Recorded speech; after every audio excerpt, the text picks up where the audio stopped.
Et enfin, plus d'une semaine après la 45e cérémonie des Césars, une centaine d'avocates pénalistes sont venus à la rescousse du cinéaste Roman Polanski.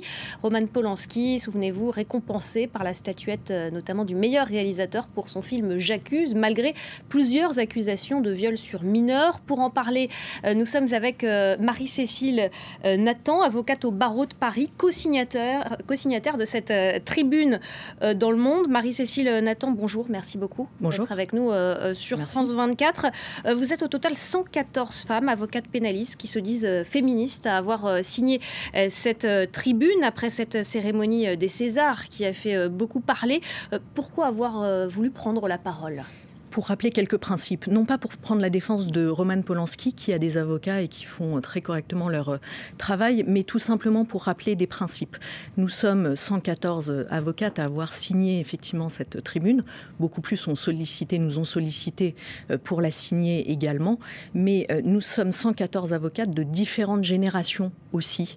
Et ça, c'est important de le rappeler, avec des expériences aussi différentes. Et nous avons la pratique de ce type de dossier devant des juridictions, et ça nous semblait essentiel et indispensable au regard des débats qui peuvent se tenir actuellement, de rappeler les principes essentiels de notre démocratie et du droit. Justement, vous estimez que les principes qui font notre état de droit sont menacés. Aujourd'hui, dans quelle mesure exactement ? Ils sont menacés, ou en tout état de cause, il faut les rappeler et recadrer un petit peu le débat. En ce sens que la présomption d'innocence doit être le principe qui doit prévaloir à tous les niveaux, et qu'il peut y avoir évidemment des débats, il peut y avoir des prises de parole, et elles sont évidemment indispensables et elles sont nécessaires, mais ces paroles et ces accusations doivent être portées devant un tribunal, devant une juridiction, devant une cour d'assises, et c'est à la justice d'en décider. Vous dénoncez justement un tribunal de l'opinion publique aujourd'hui ? Exactement. Nous avons une difficulté avec ce qui se passe en dehors des tribunaux, qui est le lieu normal et sain où ce débat doit avoir lieu, et effectivement ce tribunal populaire et ce tribunal médiatique pose une réelle difficulté, parce que ça peut avoir des conséquences assez dramatiques. Nous l'avons constaté sur plusieurs personnalités que vous avez pu citer ou qui ont pu être citées ces derniers temps.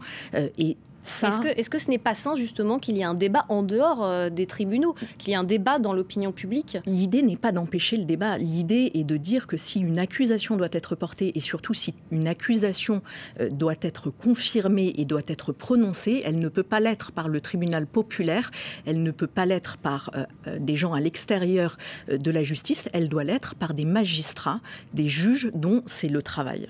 Est-ce que là, dans le cas des Césars, la présomption d'innocence, justement, et la prescription ont véritablement été remises en cause lors de cette cérémonie ?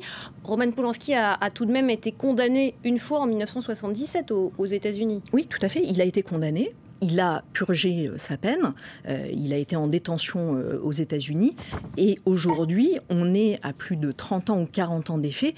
Et la principale, d'ailleurs, personne qui devrait être entendue sur ce sujet, c'est sa victime officielle, sa victime qui a été reconnue en tant que telle par la justice américaine et qui dit aujourd'hui « ça suffit ». Et effectivement, ce problème de prescription engendre aussi quelque chose qui est une dérive et qui est, à notre sens, effectivement particulièrement grave.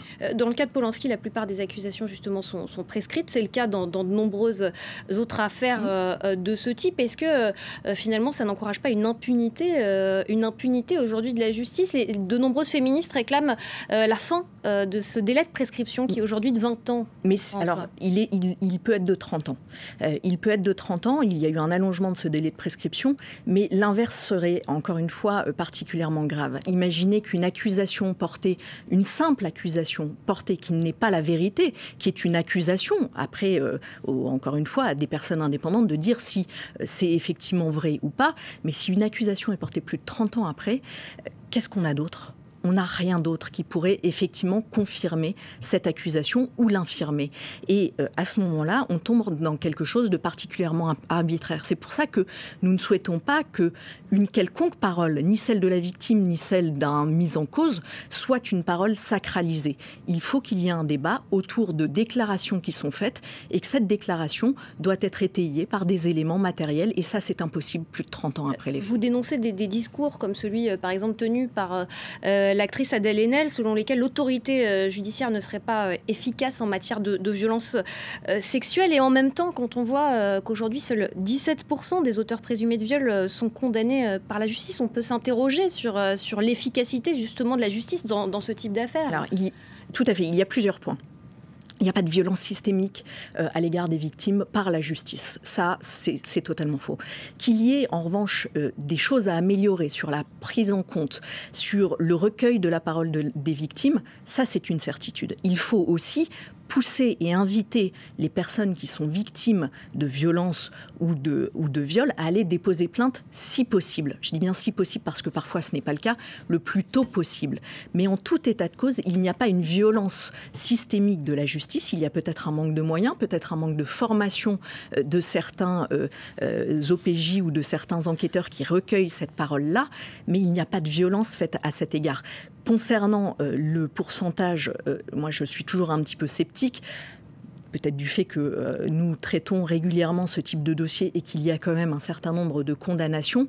Mais la question doit être mise en relation justement avec cette question du délai de prescription, parce que lorsque des accusations arrivent plus de 10 ans après, plus de 5 ans après, ne serait-ce que ça, nous avons, et il y a des difficultés. C'est pas nécessaire que finalement ces accusations, on peut imaginer que des victimes ont enterré ça dans leur mémoire pendant longtemps, que finalement leur bourreau aille quand même derrière les barreaux plusieurs années après, même si l'accusation n'a pas été faite tout de suite.